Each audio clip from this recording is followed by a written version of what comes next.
L'harmonie des voix silencieuses, un voyage à travers la communication interpersonnelle quantique et le taoïsme. Au VIe siècle avant notre ère, alors que les premières lueurs de l'aube caressaient les montagnes brumeuses de l'ancienne Chine, où un sage contemplait silencieusement le cours d'une rivière. Lao Tse observait comment l'eau s'adaptait parfaitement à son environnement, contournant les obstacles sans effort apparent, trouvant toujours le chemin de moindre résistance. Dans cette observation qu'il puise à l'essence du Tao, ce principe fondamental d'harmonie et d'équilibre. Le silence est un message, écrivit-il plus tard dans le Tao Te Ching. Le sage écoute ce qui n'est pas dit. 26 siècles plus tard, dans les laboratoires aseptisés de Copenhague, un autre type de sagesse prenait forme. Niels Bohr et Seminovigniosi. Werner Heisenberg formulait les principes de la mécanique quantique, révélant un univers où les particules semblaient communiquer instantanément à travers l'espace-temps, où l'observateur influençait l'observé et où la dualité existait naturellement. Einstein, troublé par ces découvertes, parla d'action fantomatique à distance. Ces deux mondes, apparemment séparés par des millénaires et des paradigmes culturels, partagent pourtant une vérité profonde sur la nature de notre existence et plus spécifiquement sur l'art subtil de la communication humaine. L'intrication des âmes. En 1972, dans un modeste laboratoire de l'université de Stanford, le psychologue Albert Mehrabian publia une étude révolutionnaire démontrant que seulement 7% de la communication interpersonnelle repose sur les mots prononcés. Le reste, un ballet silencieux de tonalités vocales et d'expressions corporelles. Cette découverte fit écho à l'antique sagesse taoïste.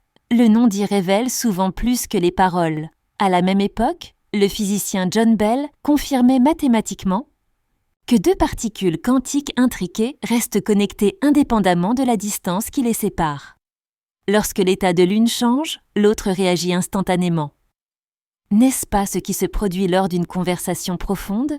Cet instant magique où vous sentez une connexion si puissante avec votre interlocuteur que les mots deviennent presque superflus, ce moment où un regard suffit pour transmettre une émotion complexe. Le concept taoïste du Wu Wei, l'action sans effort, trouve son écho dans les interactions humaines les plus authentiques. Pensez à ces conversations qui s'écoulent naturellement, sans friction ni agenda caché.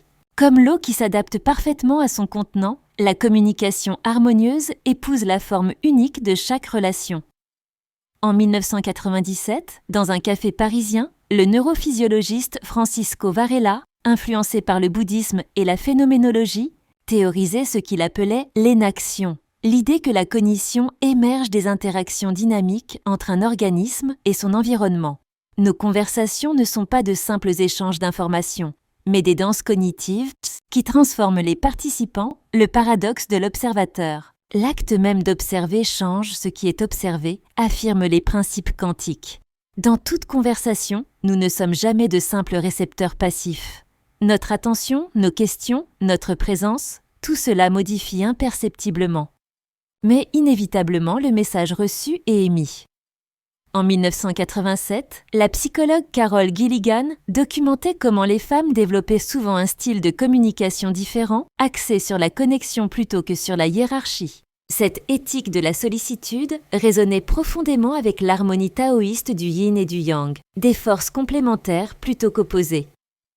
Le maître zen, Thich Nhat Hanh, marchant lentement dans les jardins de son monastère de Plum Village en 1995, enseignait l'art de l'écoute compatissante, une pratique où l'on apprend à être pleinement présent, à accueillir les mots de l'autre sans jugement, comme un bol vide prêt à recevoir ce qui doit être versé. Cette approche fait écho aux découvertes plus récentes en neurosciences sur les neurones miroirs, ces cellules cérébrales qui s'activent aussi bien lorsque nous effectuons une action que lorsque nous observons quelqu'un d'autre la réaliser.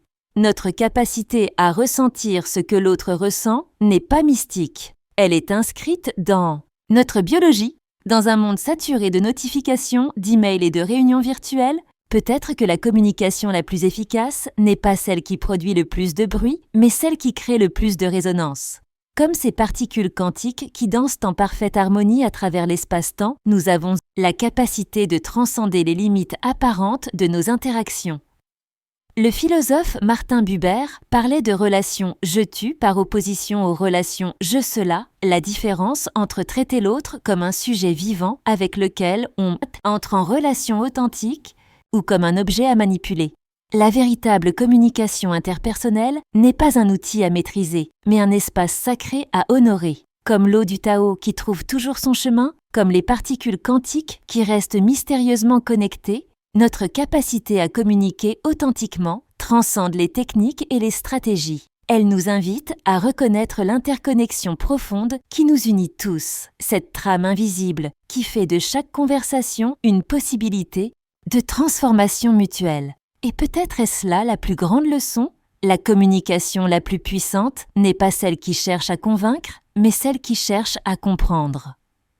Pas celle qui parle le plus fort, mais celle qui écoute le plus profondément, entre ce que je pense, ce que je veux dire, ce que je crois dire, ce que je dis, ce que vous voulez entendre, ce que vous entendez, ce que vous croyez comprendre, ce que vous voulez comprendre et ce que vous comprenez. Il y a au moins 9 possibilités de ne pas se comprendre. Bernard Werber.